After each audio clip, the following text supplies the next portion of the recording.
오늘은 그리스도 안에서 함께 세워지는 교회라는 제목으로 함께 은혜를 나눠보고자 합니다.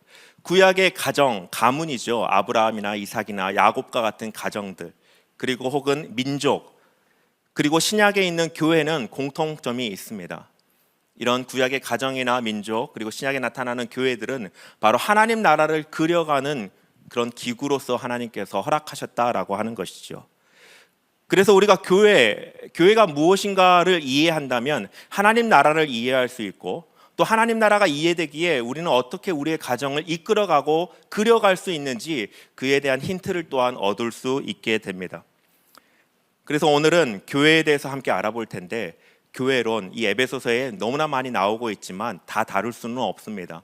저에게 주신 은혜를 따라 몇 가지를 나눌 때에 우리가 더욱더 이 신일교회는 무엇을 지향해야 되는지, 그리고 우리는 이러한 교회를 통해서 하나님 나라를 이루시는 그 그리스도를 쫓아서 우리의 가정을 어떻게 세워가야 할지 그 하나님께서 지혜를 깨닫게 하여 주시고, 이 밤에 그것을 붙들며 기도할 때에 교회와 가정의 하나님 나라를 하나님께서 세워주시기를 원합니다.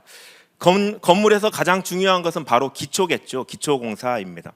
근데 또 중요한 것이 있습니다. 사실 건축에 잘 알지는 못합니다만은 모든 공정 하나하나 중요하지 않은 것이 어디 있겠습니까? 기초공사가 이루어진 다음에 제가 생각할 때 중요한 것은 바로 첫 돌을 어떻게 두느냐 아닌가 생각을 해봅니다.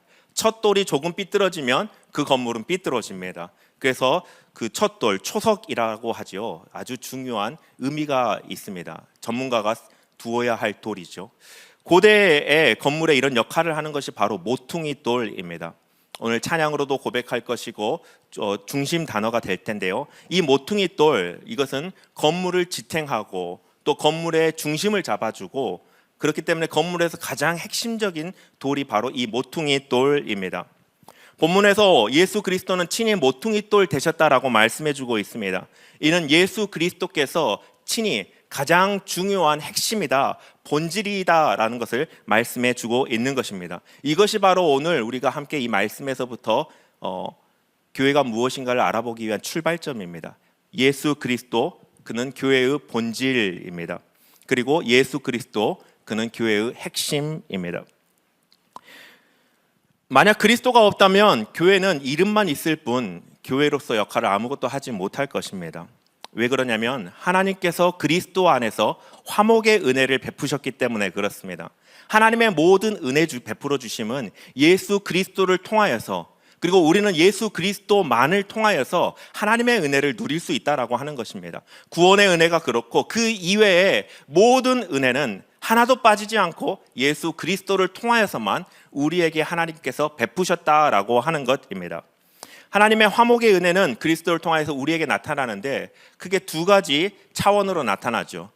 오늘 본문에서 그것을 설명해 주고 있습니다. 먼저는 수평적인 차원입니다. 사람과 사람 사이에 화목을 이끌어 주시는 그 은혜를 예수 그리스도 안에서 베풀어 주시고, 또 수직적인 관계, 바로 나와 하나님과의 관계 안에서 화목을 예수 그리스도 안에서 이끌어 주신다, 베풀어 주신다라고 말씀해 주고 있습니다. 본문 11절부터 15절에는 사람과 사람 사이의 화목을 보여주고 있습니다.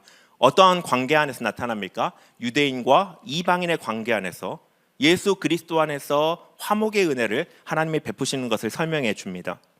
이방인과 유대인, 어떤 관계입니까? 유대인들은 자신들이 하나님께 택함받은 백성이다라고 여기고 있었고, 이방인들에 대해서는 이들은 약속 밖에 있는 자이다, 외인이다라고 여기고 있었습니다.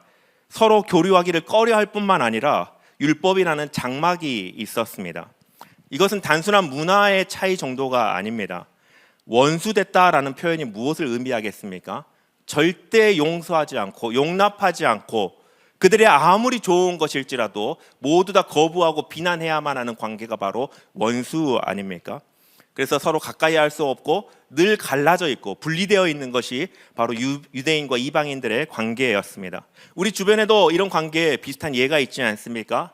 한국과 일본의 관계, 오랜 역사의 그 세월 속에 있던 그 감정 쉽게 해결되지가 않는 것 같습니다.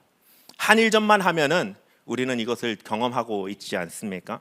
가정 안에서도 이런 관계들이 있지요. 친척 안에서도 있고요. 해결하고 싶지만, 화목하고 싶지만 해결되지 않는, 가까이 가고 싶지만 가까이 가지지 않는, 용서하고 싶지만 용서가 되지 않는 그런 관계가 있지는 않습니까? 나 이 사람하고 절대 화해를 할 수가 없어.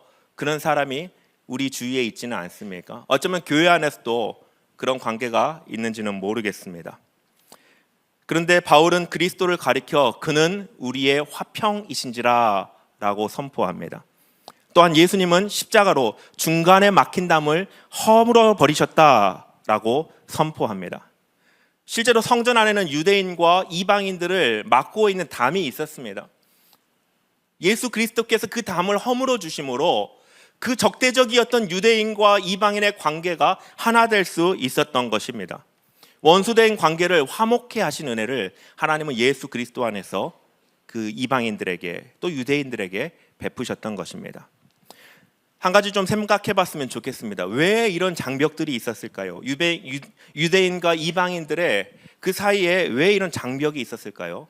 동일한 질문이죠. 우리는 왜 다른 사람을 용납하지 못하고 용서하지 못합니까? 그 이유가 뭘까요? 아이들에게 물어보면 이렇게 합니다. 제 때문에요. 제가 먼저 그랬어요 라고 이야기합니다. 우리는 들을 때마다 참 유치하다 생각하지만 우리 내면을 잘 들여보십시오. 생각보다 많이 다르지 않습니다.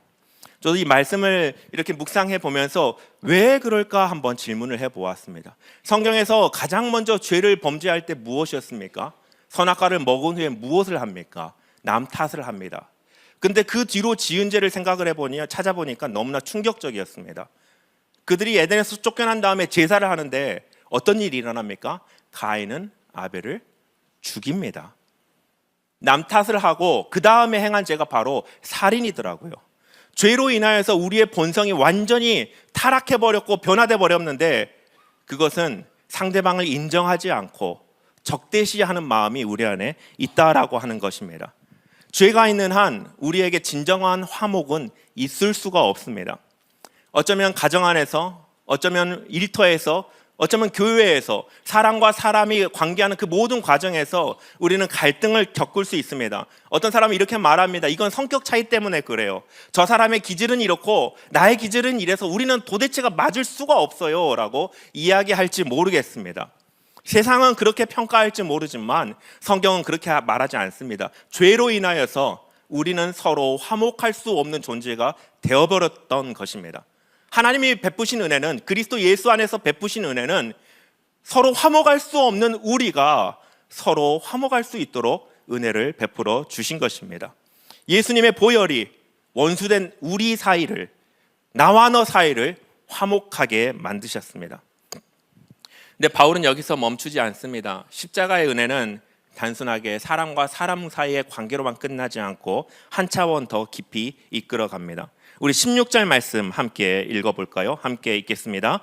또 십자가로 이 둘을 한 몸으로 하나님과 화목하게 하려 하심이라. 원수된 것을 십자가로 소멸하시고. 십자가가 지금 무엇을 합니까? 예수 그리스도를 통해서 은혜 베푸신 하나님께서 지금 십자가로 무엇을 행하십니까?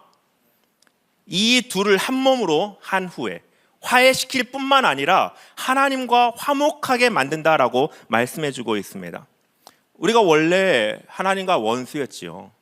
그런데 하나님과의 관계가 깨어진 순간부터 우리에게 가지고 있는 본성은 모든 안정감을 잃어버리고 하나님과 화목으로부터 나는 모든 평안함을 잃어버리고 불안과 두려움 속에 살 수밖에 없죠.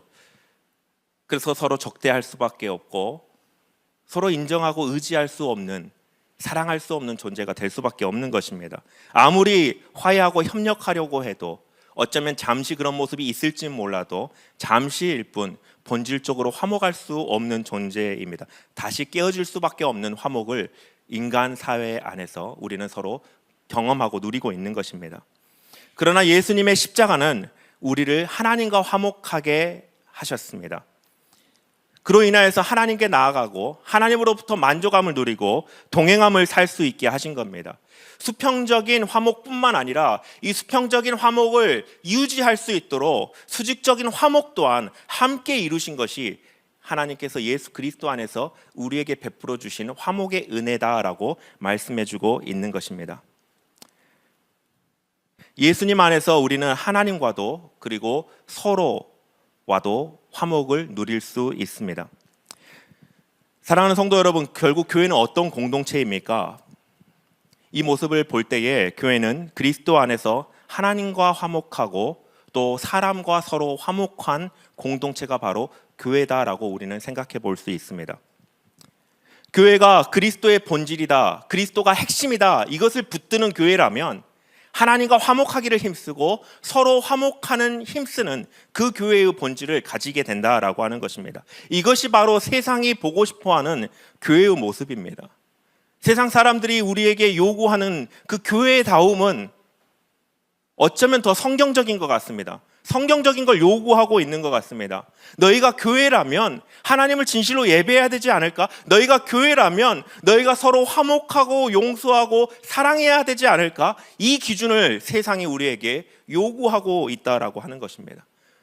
저는 이런 걸 느낄 때마다 정말 하나님께서는 우리에게 정말 입체적으로 말씀하시는 것을 깨닫습니다. 그리고 하나님의 때가 더 가까이 온다라는 사실을 깨닫습니다. 말씀으로 우리에게 하나님과 화목하고 서로 화목하라 말씀하실 뿐만 아니라 믿지 않은 사람들의 시선을 통하여서도 우리에게 하나님과의 화목과 이웃 간의 화목을 요구하고 계시는 하나님의 그 음성을 볼 때는 정말 주님이 다시 오실 때가 가까이 왔다라는 생각을 하게 됩니다. 바울은 수평적 관계, 수직적 관계의 화목을 통해 교회의 본질을 말해 주었습니다. 그리고 그 중심에 그리스도가 계시다라고 선포합니다. 하나님은 그리스도 안에서 우리에게 화목의 은혜를 베푸셨기 때문에 그렇습니다. 그리스도를 중심에 두고 살아야 되겠습니다. 예수 그리스도가 우리 교회에, 예수 그리스도가 내 삶의 핵심이 되기를 원합니다. 우리는 그렇게 고백했습니다. 주님이 나의 주인이십니다. 구주이십니다. 근데 뒤를 돌아보면 이거를 놓쳐버리고 내가 그 자리에 있거나 아니면 어떤 공동체를 그 자리에 두거나 하는 우리의 연약함을 발견하지 않습니까? 왜 우리가 예배해야 됩니까? 왜 말씀을 봐야 됩니까? 왜 서로 용납해야 되고 용서해야 됩니까? 왜 헌신해야 될까요? 왜 사랑해야 될까요? 그 답은 교회가 예수 그리스도가 본질이고 예수 그리스도가 중심이 되기 때문에 그렇습니다. 다른 데 이유가 있지 않습니다. 내 안에 예수님이 중심이시라면, 내 안에 예수님의 본질이시라면 우리는 서로 화목할 수 있습니다. 그리고 우리는 온전히 하나님 앞에 나아가고 하나님과의 화목을 누릴 수 있다라고 하는 것입니다. 두 번째로 살펴볼 것은 교회는 함께 세워져가는 공동체다라고 하는 것입니다. 바울은 교회를 또 다른 관점으로 말씀해주고 있습니다. 교회는 하나님 나라를 함께 세워가는 공동체입니다. 21절을 보면 우리 한번 같이 읽어볼까요? 21절 함께 읽겠습니다. 그의 안에서 건물마다 서로 연결하여 주 안에서 성전이 되어가고, 교회는 성전으로 세워져 가는 것입니다. 성전은 하나님의 임재가 거하는 곳입니다. 우리가 모일 만한 성전다운 아름다운 건물 이런 것을 얘기하는 것이 아니고 하나님의 임재가 있는 것이 바로 성전이고 교회입니다. 예수께서는 그 건물에 바로 친히 모퉁이 돌 되셨다라고 말씀해 주고 계십니다. 우리 한 사람 한 사람이 그 모퉁이 돌, 가장 중심이고 본질인 예수 그리스도를 초석으로 하여 중심돌로 하여 한 사람 한 사람이 쌓아져 가는 성전이다라고 바울은 교회를 설명하고 있습니다. 그래서 중요한 단어가 있죠. 표현이 있습니다. 서로 연결하여입니다. 교회는 혼자가 아닙니다. 요즘은 혼자 무엇이든지 할 수 있는 시대 아닙니까? 혼밥이 있고요. 제가 혼자 뭐 많은 것을 해보지 않아가지고 사실 생각나는 게 혼밥밖에 없었습니다. 또 1인 가정도 있죠. 요즘에는 가정의 형태에서도 1인 가정이 있습니다. 사회는 이렇게 혼자 하는 것을 개념을 점점 늘려갑니다. 그런데 교회는 절대 그렇지 않습니다. 교회는 혼자 교회를 이룰 수가 없습니다. 한 사람이 모여서 교회다라고 할 수가 없습니다. 한 사람 한 사람이 모여서 모퉁이 돌 대신 예수 그리스도와 함께 그에게 연결되어 함께 지어져 가는 하나님이 거하시는 성전을 만드는 것이 바로 교회입니다. 함께 교회가 된다는 것입니다. 근데 여기서 이제 문제가 일어나죠. 함께 모이니까 어떻게 됩니까? 사공이 많아서 산으로 가게 됩니다.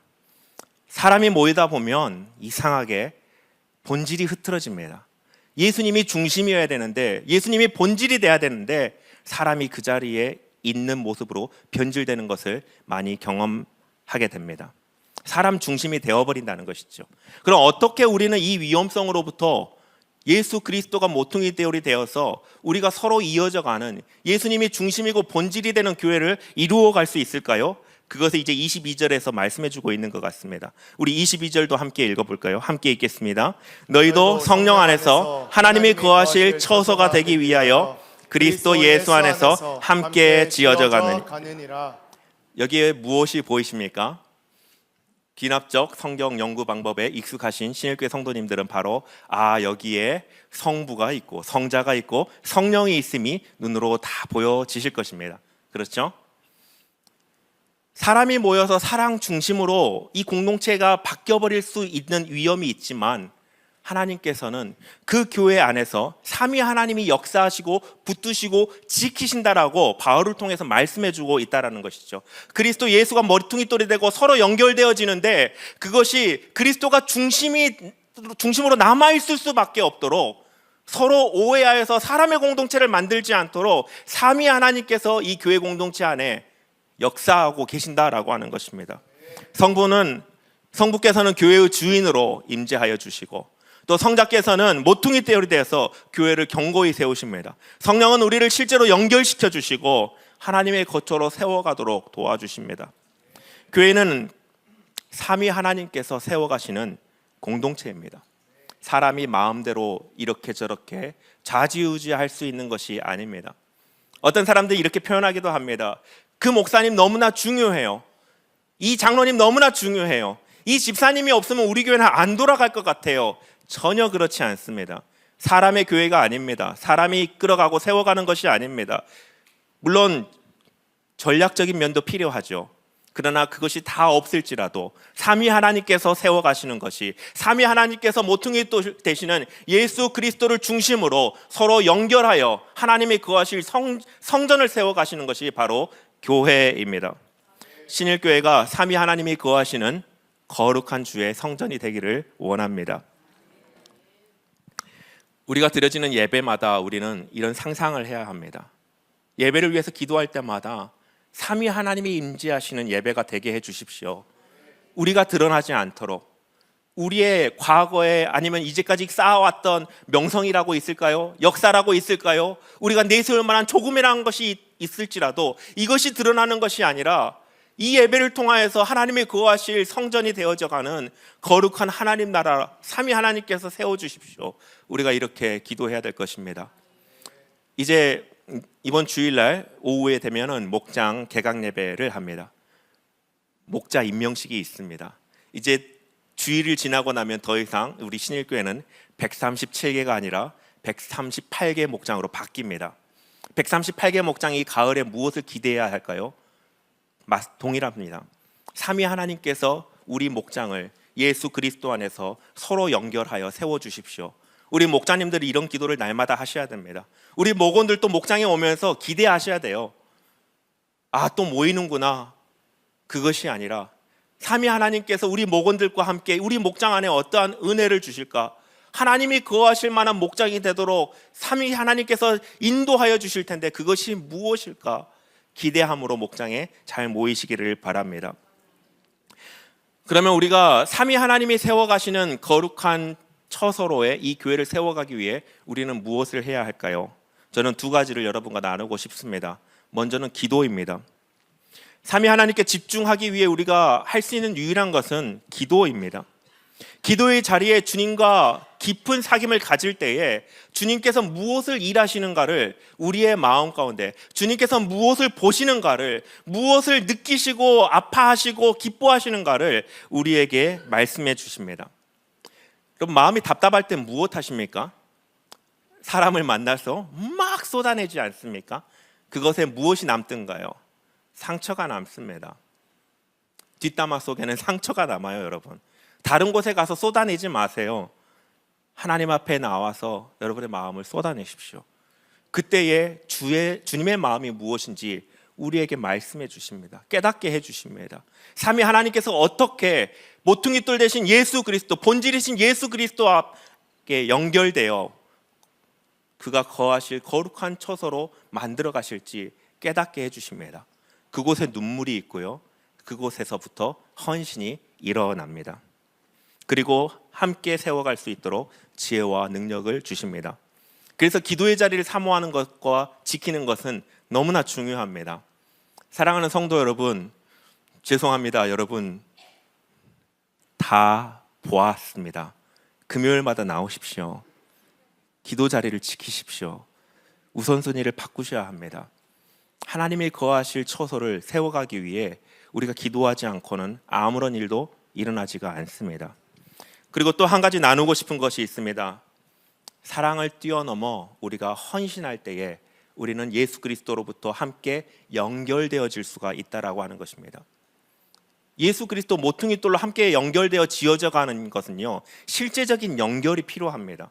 이 연결은 어떻게 나타날까요? 고백만으로 나타날까요? 헌신, 사랑의 헌신이 있어야 합니다.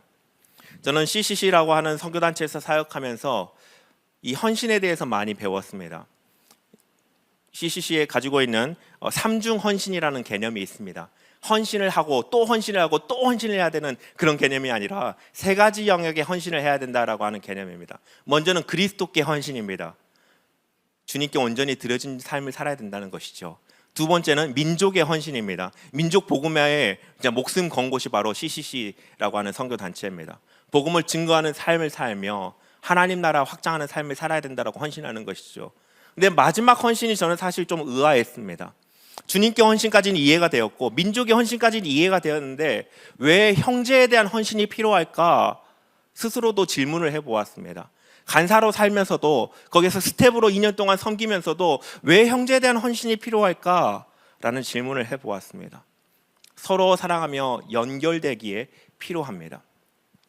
형제에 대한 헌신이 없이 우리가 한 영혼을 사랑할 수 있을까요? 형제에 대한 사랑이 없이 우리가 주님을 사랑할 수 있을까요?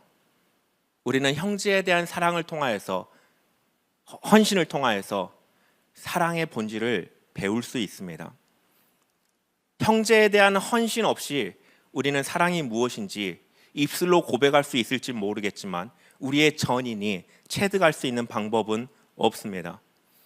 형제에 대한 헌신만큼 사랑의 언어, 진정한 사랑의 언어는 세상에 존재하지 않습니다.